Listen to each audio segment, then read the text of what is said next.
ایک کویسچن یہ کیا تھا کہ انہوں نے کوئی بیٹی گود لی ہے تو کہتے ہیں کہ کیا میں اس کو اپنا نام دے سکتا ہوں؟ دیکھیں، پہلے تو میں آپ کی خدمت میں گزارش کر دوں کہ نبی کریم صلی اللہ علیہ وسلم نے یتیموں کی کفالت کے لیے تو ضرور ارشاد فرمایا ہے۔ ایسی تعلیم براہ راست میری نگاہ سے نہیں گزری کہ آپ کے بچہ ہوا، آپ نے بہن کو بچہ دے دیا، بھائی کو بچہ دے دیا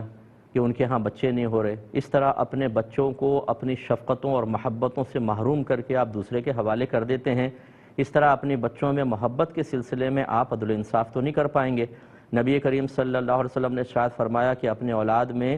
انصاف سے، عدل سے کام لو، حتیٰ کہ بوسہ دینے میں، یعنی ایک بچے کو اگر پیار کریں، دوسرے کو کریں، ایک کو 2 بوسے دیے تو اس کو بھی 2 مرتبہ پیار کریں۔ اور ہم صرف اس میں یہ بعض اوقات بہرحال میں بدگمانی نہیں کرتا ہوں کہ چلیں آپ نے محبت میں دے دیا ہوگا کہ بہن کے بچہ نہیں ہے، لیکن ہم اس میں 2-3 مقاصد بڑے شامل کر لیتے ہیں۔ ایک یہ کہ خرچہ بچ جائے گا ہمارا، دوسرا ان کی وراثت ہمارے پاس بچے کے پاس آ جائے گی۔ اس طرح کے کچھ مقاصد بھی ہوتے ہیں اور اس میں اپنے بچوں کو ان کے حوالے کر دیا جاتا ہے۔ اور بعض اوقات تو ایسا بھی ہوا ہے کہ شوہر نے بچے کو حوالے کیا، ایک بہن نے مجھے خود بتایا کہ جس کے حوالے کیا نے اپنی بہن کو دے دیا، وہ جب ملنے آتی ہے تو بچے کو لے کر ہی نہیں آتی گھر کے اندر کہ نہیں آئے گا تو ایسا نہ ہو کہ ماں کی شفقت جاگ جائے اور یہ کوئی پیار کرے تو بچہ اس سے مانوس ہو جائے، وہ اس کو گھر پہ چھوڑ کر آتی ہے اور یہاں ماں تڑپتی رہتی ہے۔ یہ حرام اور گناہ کبیرہ ہے کہ اپنے ایک بچے کو ماں سے محروم کر دیا جائے۔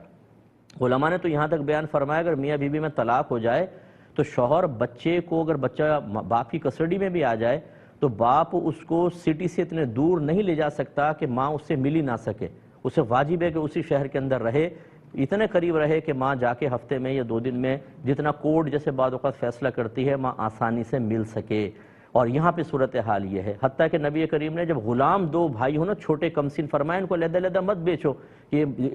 جدا ہو جائیں گے تو پھر یہ غم محسوس کریں گے۔ ہمارے یہاں اپنے بچوں کو لے کر دے دیتے ہیں۔ پہلی تو یہ چیز ہے، اس پہ توجہ کیجئے۔ ایسے سے میں نے بچوں کو دیکھا ہے کہ وہ آ کے ہمیں بتاتے ہیں، مفتی صاحب جب ہمیں دے دیا کسی کو، ہم اپنے گھر میں جاتے ہیں تو وہاں ماں باپ کا رویہ ہمارے ساتھ بالکل ایسا ہوتا ہے جیسے اجنبی، اور جو پہلے بچے ہیں ان کے جو اسی کے بہن بھائی انہیں شفقت اور پیار دے رہے ہیں، اور اس کے ساتھ ایسا رویہ جیسے بالکل اجنبیوں والا رویہ۔ یہ بچہ آپ اندازہ کریں کہ کس قدر اپنے حق